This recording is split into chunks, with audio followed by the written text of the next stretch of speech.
Jóvenes, ¿qué tal? ¿Cómo están? Muy buen día. Eh, Estamos hoy trabajando en este material para poder enfatizar algunos puntos y robustecer el contenido de nuestro verano filosófico de la Ibero. Entonces, pues, este material básicamente trata de estudiar tres partes fundamentales de la filosofía. Una de ellas, la ontología, la axiología y la epistemología. Recuerden que cuando nosotros hablamos de estas tres partes, pues son tres ramas fundamentales dentro de la filosofía, pero nuestra materia es filosofía del derecho. Luego entonces cada una de estas tres ramas las vamos a tratar de acuerdo a nuestra materia que es filosofía del derecho. O sea, vamos a llevar estas tres ramas hacia el terreno de lo jurídico. Vamos a empezar entonces platicando por la ontología. Bueno, nada más como para hacer un breve resumen de algo que ya habíamos comentado también. ¿Qué son estas tres partes y por qué son fundamentales para la filosofía? En primer lugar estamos hablando de la ontología. La ontología,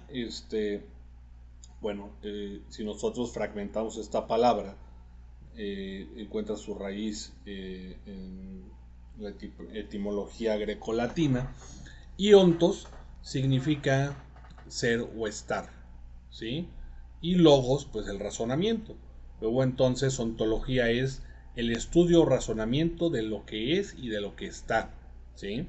Mientras la axiología nos va a hablar del deber ser. Luego entonces, si la ontología me habla de lo que es, la axiología me va a hablar del deber ser.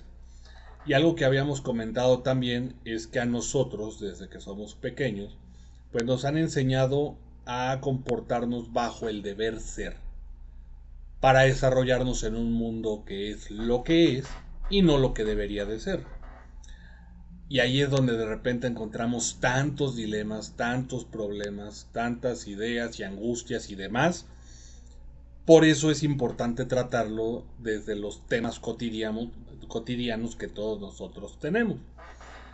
Si en esta ocasión nosotros hablamos acerca de la ontología jurídica, pues tenemos que analizar que en primera cuenta, pues es una disciplina filosófica que va a estudiar el ser y los modos del ser del fenómeno jurídico, en tanto objeto del conocimiento científico, ¿sí? ¿Cómo podemos nosotros abordar el conocimiento del derecho desde pues el conocimiento científico? Y para esto vamos a comentar nada más brevemente dos ideas. Una por parte de Eduardo García Maínez, que Eduardo García Maínez nos propone un par de axiomas fundamentales para poder entender el derecho, ¿sí?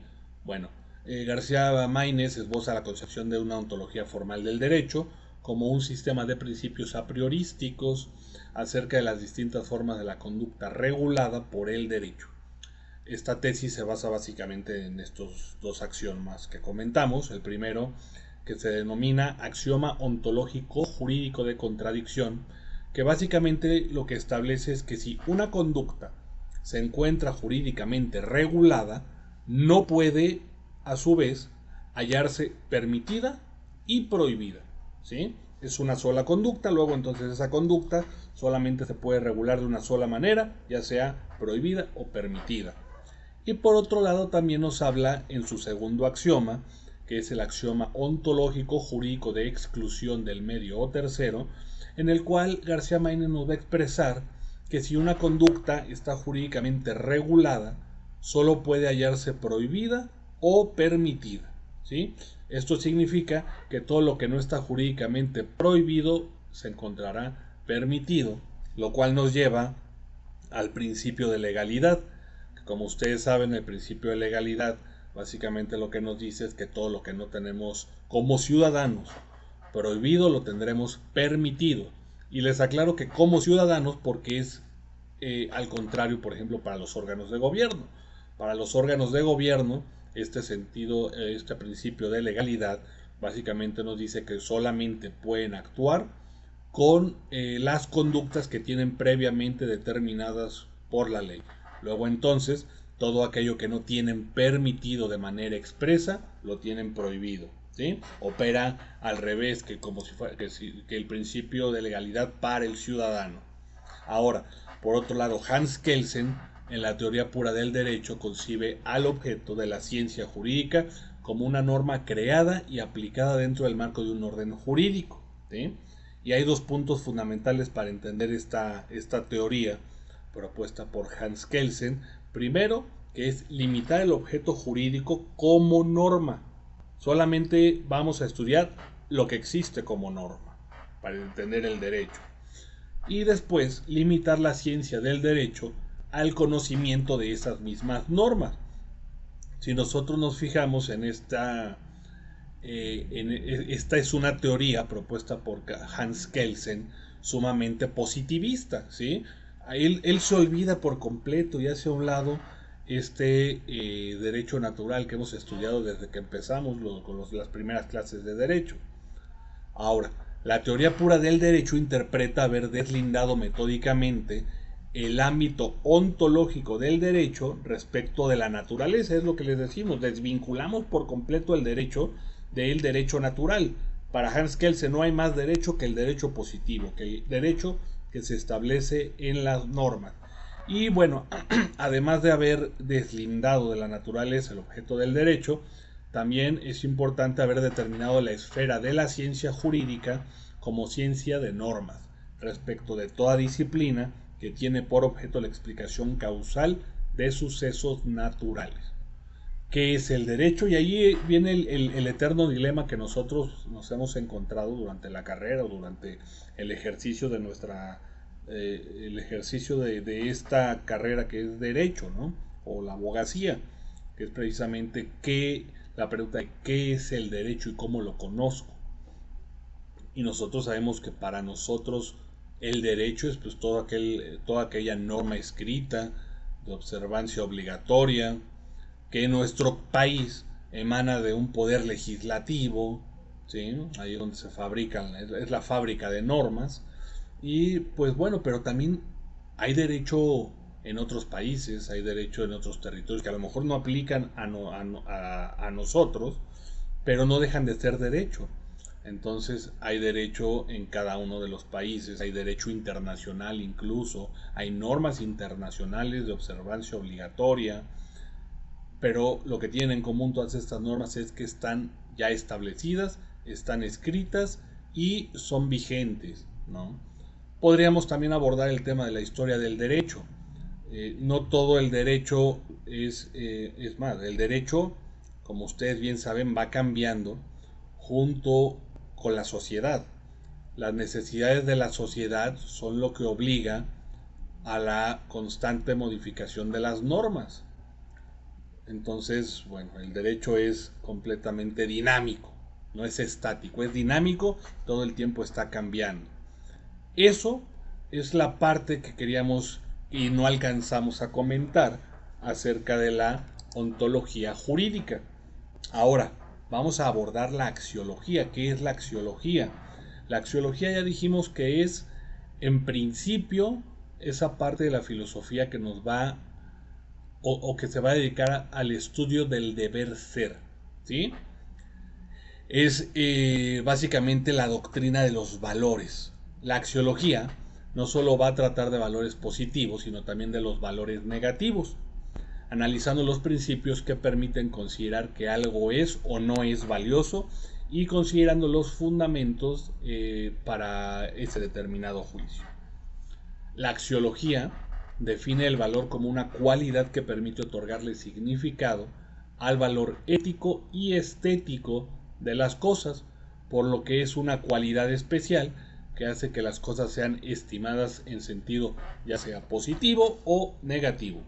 Los valores morales son los parámetros que permiten juzgar si un acto es moralmente bueno o malo, de acuerdo a las características comunes que ha denotado la sociedad. Fíjense, estas características las denota la sociedad, si un acto es bueno o es malo.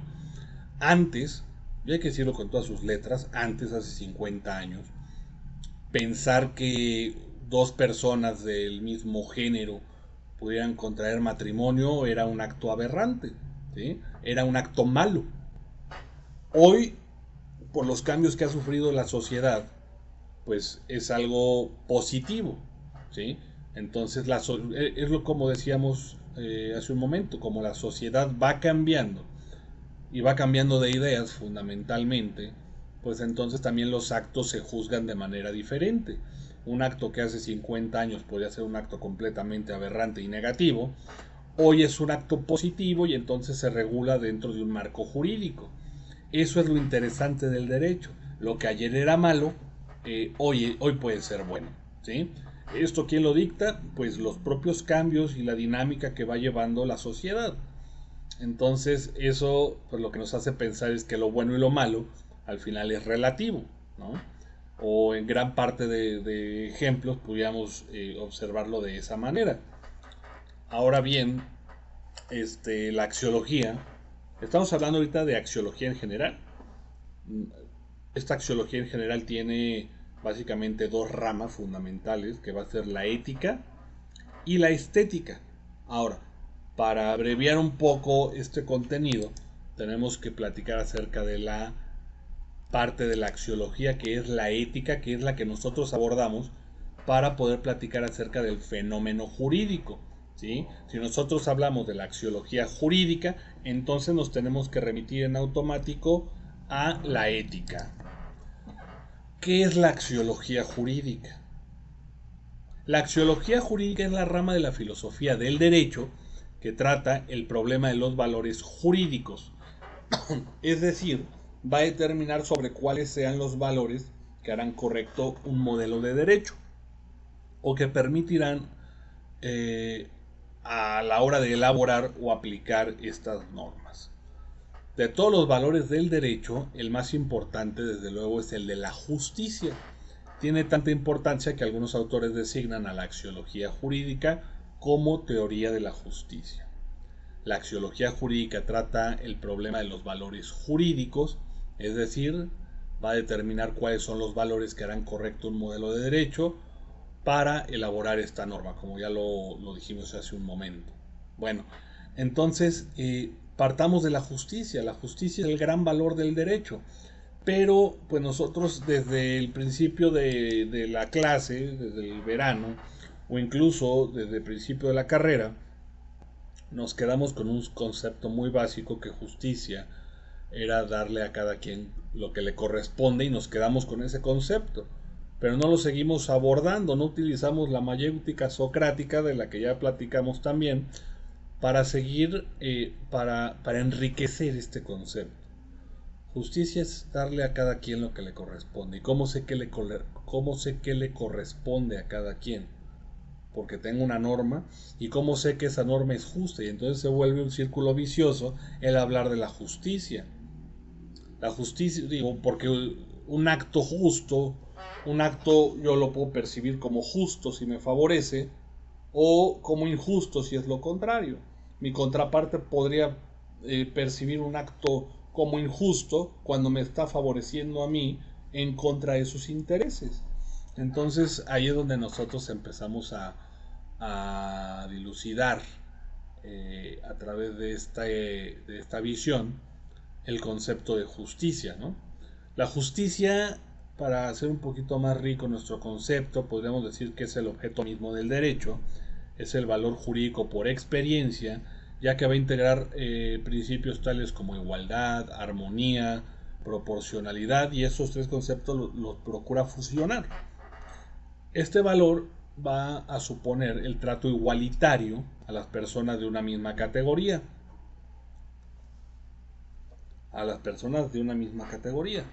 Atendiendo a cuestiones como sus méritos, obras, contribuciones y necesidades dentro de una sociedad determinada, ¿sí?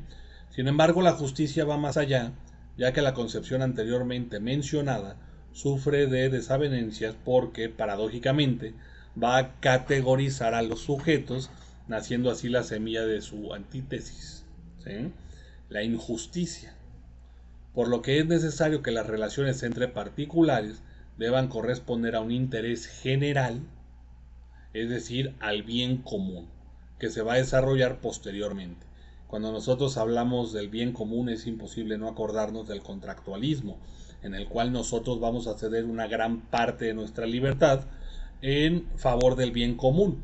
Y aquí la pregunta sería, es una pregunta para reflexionar, es si nosotros cedemos cierta parte de nuestra libertad para favorecer el bien común, ¿nos quedamos sin libertad? Porque desde un plano filosófico, la libertad debe de ser plena. Si yo no tengo plenitud en cuanto a este concepto, no tengo libertad. No puedo tener libertad a medias. Una persona que ha sido privada de su libertad como una sanción a un acto que cometió, ¿qué decimos? Que está privada de su libertad. Pero adentro, vayan ustedes a saber todo lo que pudiera hacer adentro de una prisión. Nosotros nos encontramos condicionados a tantas normas, no únicamente jurídicas, sino religiosas, normas sociales o morales, ¿sí? Que de repente nos costaría trabajo pensar que hacemos un ejercicio efectivo de nuestro libre albedrío. Sería una cosa a considerar, ¿no? Digo, cuando platicamos acerca de la libertad desde el plano jurídico, bueno, pues ya vemos una libertad mucho más acotada. Pero cuando hablamos de la libertad desde un punto de vista filosófico, que digo, de principio ahí parte el tema de la libertad, pues entonces sí vemos que lo tenemos algo acotado este concepto. Igual que el de la justicia. Cuando nosotros hablamos acerca de la justicia, pues de repente un acto, si no está regulado, pudiera parecer justo o injusto según los ojos de cada quien. Por eso es necesario tener normas. Y estas normas muchas veces percibimos de una manera natural que atentan en contra de la justicia. Sin embargo, siguen siendo normas. Por lo que pudiéramos decir que a lo mejor el derecho y la justicia no siempre van por la misma vereda. A veces se separan y entonces ahí es donde vienen los dilemas para quienes nos dedicamos a esta profesión, entre seguir la justicia o seguir el derecho, ¿sí? El derecho entonces pudiera ser una falacia, el hecho de que procure o busque un sentido de justicia, sino más bien lo que busca es un sentido de orden y de bien común. Y cuando nosotros hablamos de lo mejor para la colectividad, pudiéramos estar hablando al mismo tiempo de algo dañino para alguien en lo individual. Entonces, bueno, es un dilema que sigue ahí y que no sé si en algún momento se va a poder resolver. Como hablábamos de la justicia, hablábamos de la libertad, y para decir algún concepto acerca de la libertad, podríamos decir que es un principio importante también, ya que establece en el individuo el actuar o no actuar en base a su voluntad, es decir, la facultad que tiene cada persona de elegir los medios pertinentes para alcanzar su perfeccionamiento sin obstáculos de ningún tipo. Sin obstáculos de ningún tipo. Aquí encontramos obstáculos. ¿Las normas pueden ser obstáculos? Digo, lo dejo a su criterio como tantas preguntas que nos hemos hecho. Las normas pueden ser un obstáculo para mí, para que yo alcance mi perfeccionamiento. Medítenlo. Pero bueno, sin embargo, la libertad se ve sujeta a condiciones propias del ser humano, tales como su tendencia innata a la sociabilidad, obrando bajo su instinto de conservación, ya que el ser humano necesita de otros para sobrevivir, por lo que esta libertad se torna relativa, y es el derecho quien pone los frenos y contrapesos para que esta libertad no se torne en libertinaje. A mí no me gusta la palabra libertinaje y te los he dicho muchas veces.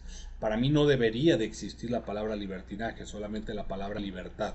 Y pensando la libertad como un concepto de plenitud, ¿sí? No una libertad acotada, no una libertad relativa como nos dice este concepto, porque si nosotros acotamos o limitamos esa libertad, pues deja de ser libertad, ¿sí? Entonces, bueno, por eso son conceptos filosóficos, porque los seguimos cuestionando a través del tiempo y no hemos podido llegar realmente a una respuesta certera. Por eso porque ni para la libertad ni para la justicia tenemos respuestas certeras o concretas, tenemos que crear las normas. Y las normas sabemos que en muchas ocasiones pues atentan contra la libertad, ¿no?, como sanciones, o atentan contra la propia justicia. Ahí, de acuerdo a la percepción que pueda tener cada quien acerca del sentido de justicia. Lo que sí nos dice aquí nuestro concepto de libertad es pues que nosotros tenemos por necesidad natural que vivir en sociedad, que vivir en comunidad. El ser humano, desde que habita esta tierra, pues se ha juntado con otros seres humanos para vivir en colectividad, por protección, porque pues encontraron beneficios entre todos, entre ese conjunto de personas, encontrar o buscar alimento, cuidar el alimento, sembrar, cosechar y demás. Entonces desde siempre hemos vivido en comunidades, y para poder vivir en comunidades también se hizo necesario el hecho de crear normas. Y ahí sí, lo que más favorezca a la comunidad, no lo que más me favorezca a mí, lo que más favorezca a la comunidad, a la mayoría. Y ahí es donde empieza a cobrar ese sentido de las mayorías, que no necesariamente es justo, porque como nosotros sabemos, si vivimos en un país como en el que vivimos y no tenemos una preparación adecuada en la gran mayoría de individuos que puedan integrar esa colectividad, pues entonces esa colectividad va destinada a aventarse por un barranco, ¿sí? Y entonces así podemos entender pues los grandes problemas que tenemos hoy en día en la sociedad. Recuerden que platicar de filosofía es o tiene un sentido de analizar lo que vivimos, analizar todas esas circunstancias que de repente nos desfavorecen para poder dar lo mejor de todos y cada uno de nosotros. Es como ir remando contracorriente, ¿sí? Y eso pues se detecta muy fácilmente cuando hablamos, por ejemplo, de temas políticos. Si nosotros, hablando de temas políticos, pues siempre hemos enaltecido la democracia, tener un sistema democrático. El, el único problema es que si nosotros tenemos un sistema democrático, también deberíamos de tener, porque solamente así pudieran funcionar, individuos detrás de ese sistema democrático con ciertos conocimientos, con cierto criterio, con cierta preparación, ¿sí?, que tengan desarrollado un criterio. Eso es lo más importante, porque si no tenemos en la mayoría de las personas que integran una sociedad desarrollado ese criterio, pues entonces vemos los resultados que tenemos, ¿sí? Entonces, si la gran mayoría de la gente no tiene desarrollado ese criterio, el sistema democrático sencillamente no puede funcionar. Y entonces tendríamos que buscar otras alternativas. Pero es impensable pensar en otras alternativas cuando nos sentimos tan orgullosos de un sistema democrático como el que tenemos nosotros. ¿Ven? Es ahí de repente donde encontramos los problemas de los círculos viciosos. Bueno, pero estábamos hablando de la libertad. En el campo filosófico generalmente la libertad es distinguida entre física y moral.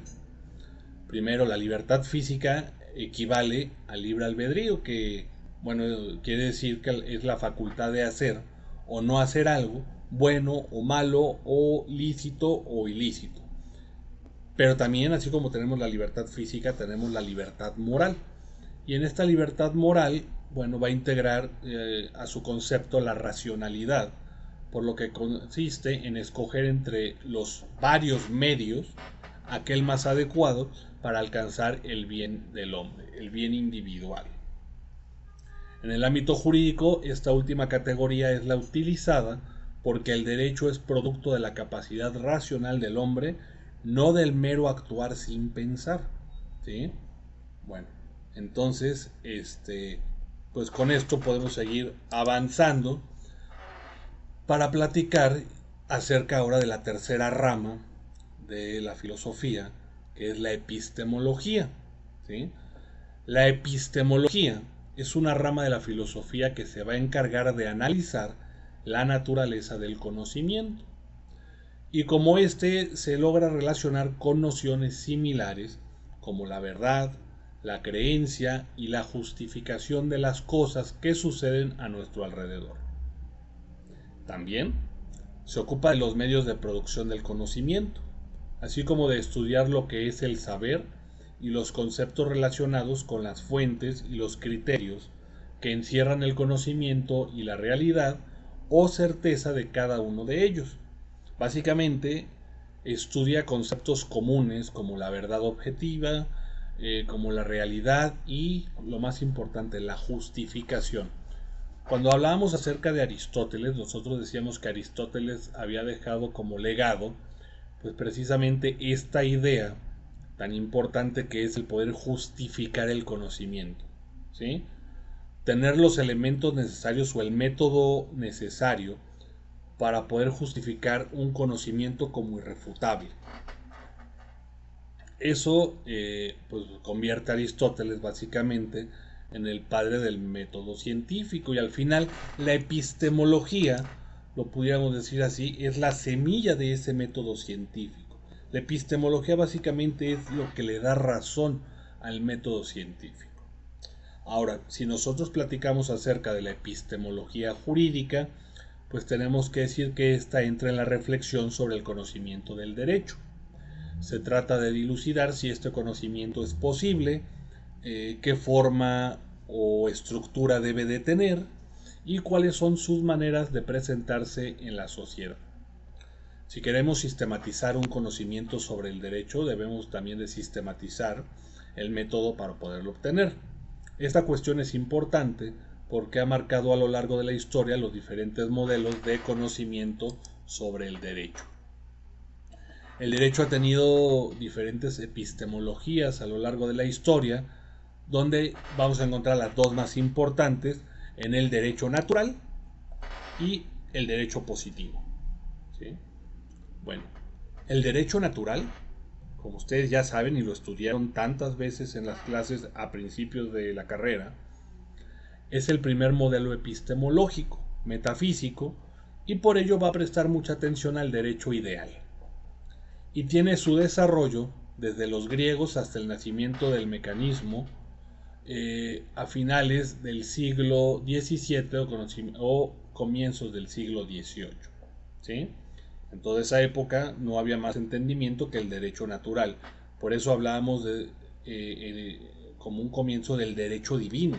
Por eso la religión tenía tanta fuerza, o las instituciones religiosas tenían tanta fuerza para el establecimiento de normas. Pero también tenemos la segunda parte, ¿no? o la segunda rama de la epistemología jurídica, que va a ser el derecho positivo. ¿Sí? ¿Se acuerdan que decía Hans Kelsen que únicamente pudiéramos nosotros estudiar el derecho desde las normas ya establecidas? Bueno, pues el derecho positivo sigue el modelo epistemológico científico-físico y hace mucho hincapié en la medición y valoración de los hechos relacionados con el derecho. Qué interesante, ¿no? Porque, bueno, siempre ha habido esta disputa entre el justnaturalismo y entre el justpositivismo. No hemos dejado por completo el justnaturalismo porque hay reflexiones básicas que todos tenemos, como, digo, a manera de ejemplo, cuando nosotros somos niños, ¿sí? Y a mi hermano le dan una paleta y a mí no me la dan, desde ese momento yo ya tengo un sentido de injusticia. Yo ya percibo esa injusticia que se está cometiendo en mi contra. Como decimos, pues ese es un sentimiento que nosotros tenemos de manera natural.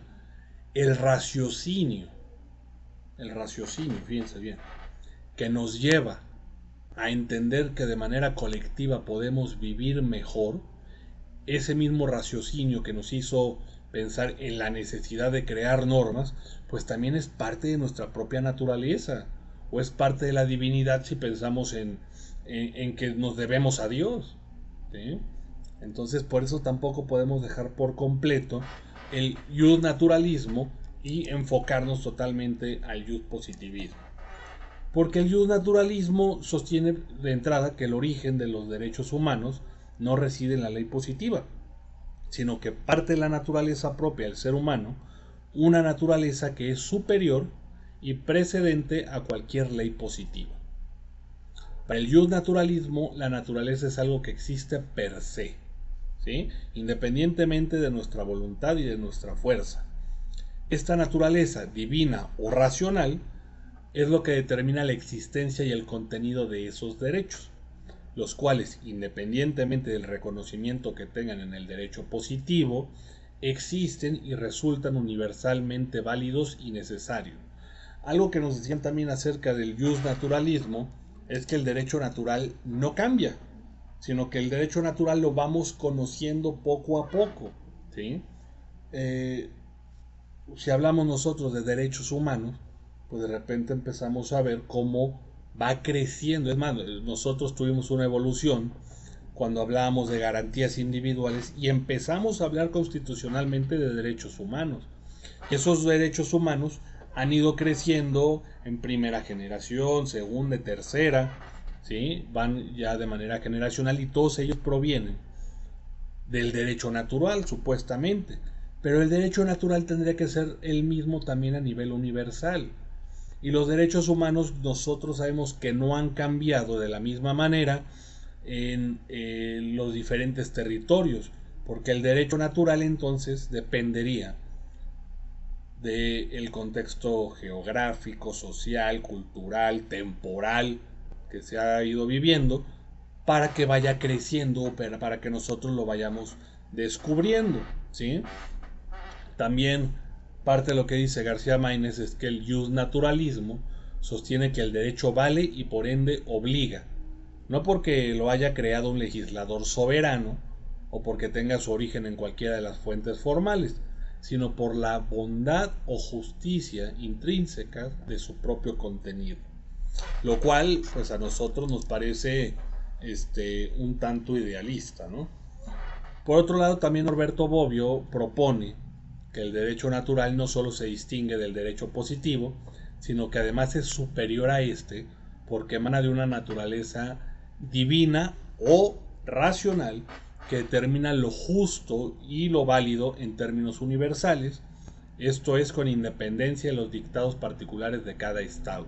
No necesitamos, según Norberto Bobbio, que el Estado nos diga esto es justo o esto es injusto, sino que nosotros mismos, como individuos racionales o divinos, pues lo podemos entender por nuestra propia característica fundamental como seres humanos, que es el raciocinio. Entonces, digamos, esos son puntos para el derecho natural, ¿sí? Pero también hay una relación del positivismo con este derecho natural. Y en relación a ello nos dice pues que el derecho natural es la única manifestación universalmente válida y necesaria de lo que debe ser un orden justo y racional. Por consiguiente, el derecho positivo no debe hacer otra cosa más que guardar celosamente el cumplimiento y el respeto de este derecho natural. El derecho positivo nunca debe de contradecir al derecho natural y, llegado el caso, siempre debe prevalecer el derecho natural sobre el derecho positivo, pues se debe suponer que pueden equivocarse los hombres, pero no la naturaleza, ¿sí? Que es donde se funda precisamente este derecho natural. Entonces, pues hay puntos importantes para poder seguir esta corriente del justnaturalismo, ¿sí? Pero hay una fuerte crítica al justnaturalismo y precisamente es un problema que señala Kelsen y otros juristas, que dice que se basa en la falacia lógica, que consiste en inferir el deber ser, o sea, la parte axiológica, al ser, a lo ontológico. Apelan a un orden trascendental, pero nunca van a señalar quiénes establecen o determinan los contenidos de esos supuestos dictados de la naturaleza o de la razón, ¿sí? O sea, no tenemos no es un derecho que se pueda contener de alguna manera, que pueda comenzar y que pueda terminar en determinados puntos. Y por eso la pretensión de deducir que el derecho natural, a partir de un supuesto orden justo y bueno, universal y trascendente, conlleva el riesgo de justificar en nombre de ese mismo orden leyes que a todas luces podrán resultar más peligrosas para la sociedad que las que dicta un Estado legal y legítimamente constituido. Y bueno, nosotros sabemos que ya no hoy, pero en su momento, cuando prevalecían los sistemas de las monarquías, pues tantas cosas que se hicieron en nombre de lo divino, en nombre de Dios, ¿se acuerdan? Pero yo creo que eso era una perversión del propio derecho natural. Yo sigo creyendo que el derecho natural en todo caso debería de ser inmutable, no debería de ser o no debería de ser interpretado por los seres humanos en lo individual. Sí puede existir como algo divino, por lo menos la racionalidad con la que nosotros nos integramos como sociedades y constituimos nuestros propios sistemas jurídicos basados en una idea de justicia, en un sentimiento, en la manera en la que podemos percibir nosotros esa justicia o injusticia, que era de lo que hablábamos cuando pusimos el ejemplo de los hermanos a los que a uno se le premia y al otro no, y el hermano no premiado siente ese sentimiento de injusticia. Por eso, pues atendemos entonces normalmente hacia el positivismo. Y básicamente el positivismo afirma que solo es derecho aquello que esté escrito en un ordenamiento jurídico. Por lo tanto, el único origen de la norma se fundamenta en el hecho de que ésta pues está por escrito, es vigente, está o ordena dentro de un país determinado, dentro también de un momento histórico. Eso es lo que nosotros conocemos como ley positiva. Y la ley positiva es cambiante totalmente, ¿sí? La ley positiva, ya dijimos, va cambiando según va cambiando la sociedad, según las necesidades de la sociedad. Entonces el derecho es 100% adaptable al contexto en el que estamos viviendo. También, por ejemplo, Robert Alexis nos da una opinión o tiene una tesis en la cual él nos dice que el problema central de la polémica acerca del concepto del derecho es la relación entre el derecho y la moral. A pesar de una discusión de más de 2000 años, sigue existiendo dos posiciones básicas, la positivista y la naturalista. Es lo que les digo, o sea, hay elementos todavía racionales con los cuales nosotros podemos entender que no podemos descartar todavía el naturalismo. Hay elementos en el naturalismo, pero nosotros de manera objetiva conocemos el derecho por el derecho positivo. Entonces, pues más que otra cosa, yo creo que son dos partes que se deben de complementar, ¿sí? Porque, por ejemplo, el positivismo como doctrina, pues va a considerar una doctrina libre y de valores que establece lo justo y lo injusto con base única y exclusivamente en los dictados de un poder soberano y no en un derecho que se pretende superior por fundarse supuestamente en la naturaleza, en la razón o en Dios. Para el positivismo jurídico, el derecho, que no es otro más que el derecho positivo, no persigue ningún fin y por ende si se refiere ni está sujeto a ningún contenido preestablecido. El derecho debe de emanar de un procedimiento formal. Entonces, bueno, con esto, pues nosotros nos damos cuenta cómo es importante entender estas tres ramas filosóficas de la filosofía del derecho, ¿sí? El punto ontológico, axiológico y epistemológico, y donde nos podemos dedicar más a su pensamiento y a su estudio, pues sería precisamente de dónde viene el derecho. Viene de la naturaleza, viene de la divinidad, o viene de un procedimiento establecido primordialmente para redactar leyes y ponerlas en vigencia. ¿Qué es el derecho? ¿Qué es la justicia? ¿Qué es la libertad? ¿Qué es lo que tenemos y por qué tenemos estas normas? ¿Y estas normas realmente obedecen a un sentido de justicia? ¿Obedecen a que prevalezca el bien común? ¿Y cómo puedo yo estar seguro que el bien común es lo mejor para mí en lo individual? Porque recuerden que ese bien común y ese gobierno que caracteriza a todas estas sociedades, pues tiene su fuerza en la parte de la libertad que nosotros estamos entregando. De otra manera viviríamos en un sistema anarquista, en un sistema en el que nosotros no necesitamos un gobierno ajeno porque nos sabemos autogobernar.